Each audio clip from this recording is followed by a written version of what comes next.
We're here in the heart of Louisiana. This is Cajun country, Eden of Louisiana, and we're going to be talking about Acadiana and why this place, St. Martinville, is so important to that culture. We're going to be cooking right off the land, teal duck, Cajun rice. It's going to be fun. What's up, y'all? I'm Philip Lopez, and this is Good Gumbo. Many consider this the birthplace of Cajun culture.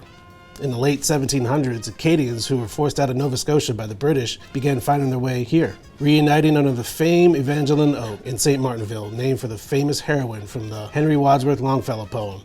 The term Cajun came from the French pronunciation Acadian. Acadians lived off the land and with other natives and settlers from around the world. This was the birth of a unique cuisine based on what they had to eat across the land. And there's no better person to talk about this food culture than my good friend, Chef John Fulse. Well, welcome. It's so nice to have you here. Thank you. Of course, the Acadians arrived here in the 1750s, and they settled the swamplands of Louisiana. So when they settle in the swamplands of Louisiana, this is their grocery store. The waterways, the bayous, I mean, they're going to find all of the fish, the foods that they need. Even the vegetables are going to be coming out of the swamps. When I look at a pot like this, it tells me a story, and it tells me that this is actually a dish of the Cajun trappers and hunters. But game was the main protein that was available in the cultures that arrived in Louisiana. It's typical of what we eat. It's typical of all the 7 nations that founded Louisiana. But I attribute this, first of all, a gift from the Native Americans to the early French, the French to the Acadians who came later, and of course the Germans and everybody else added their own to the pot. I come from a culture of trappers. My dad would go out every fall and winter, and he'd be gone from the home for 4 months and would come back with all the furs on their back. They'd sell it. That was the money. So I come from that day where when you get a little teal duck like this, that's the filet mignon. We're going to pot roast it, which, as you know, is just a really great way of bringing out the flavors of wild game and tenderizing them as well. I've cut a bunch of seasonings and flavor in my little Cuisinart, created a pocket with a knife, and I'm going to stuff this beautiful. I'm going to just watch how that breast. Oh, wow, look at that. And I'm adding juice and flavor under the breast of that bird, just like that. Look how it pops up like that. I see that. Do you do a lot of hunting of duck or game? Yeah, absolutely. Anytime I get a chance, get out in the water, go fishing. And for me, being able to make dishes like this is very comforting because it brings you back to where, you know, our ancestors come from. And the sausage, you know, I grew up in Europe. I spent a lot of time in Germany and France, and there's a huge German influence here. Oh, absolutely. Yeah, and people don't realize that about Louisiana. The sausage here comes from the Germans. I spent a lot of time in Germany myself, and I've come to know just the flavor and the intensity that's added to game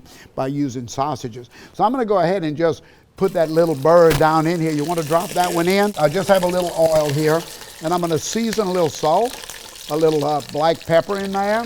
I'm gonna put a little cayenne pepper in, and we'll just kind of roll that around a little bit. The seasonings under that breast will just start to cook. And this is a braised dish, so we're actually gonna go ahead and add a little liquid to this once we brown it. I'm gonna just go ahead and throw the onions, the celery. Look at it gone. Oh yeah, you can't go wrong with that. I'm putting mushrooms, wild mushrooms or fresh, whatever. This is pot roasting, right?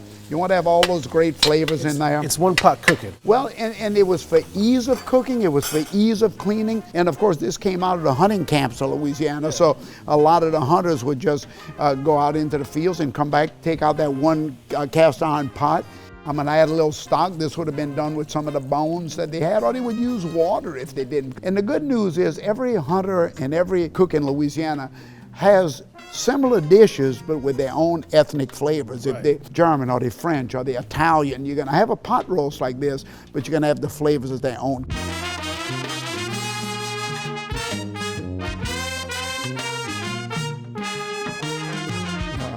Take a look at that. Look how juicy.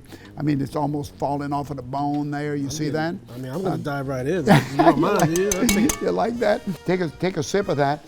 Now, we always serve it on some type of a rice dish. Rice is a gift of the Africans who arrived here in slavery. It was transported by the Africans from Senegal and Gambia. It's really a tough conversation, slavery in the South. Yeah. But without the black hand in the pot, as I call it, none of the foods that we eat would be as delicious. The imagination, the ingenuity, and we normally put our teal ducks, small ducks, right on top of that beautiful rice.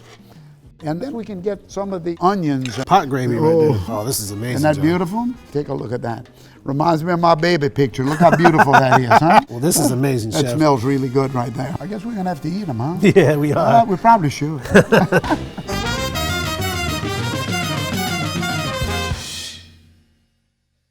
Craving more? Check out PBS and Eater's new season of No Passport Required. Join Chef Marcus Samuelson on a journey across the U.S. to celebrate the incredible immigrant traditions and cuisine woven into American food and culture. Tune in or stream the show on the PBS video app. Head to the link in the description below for more.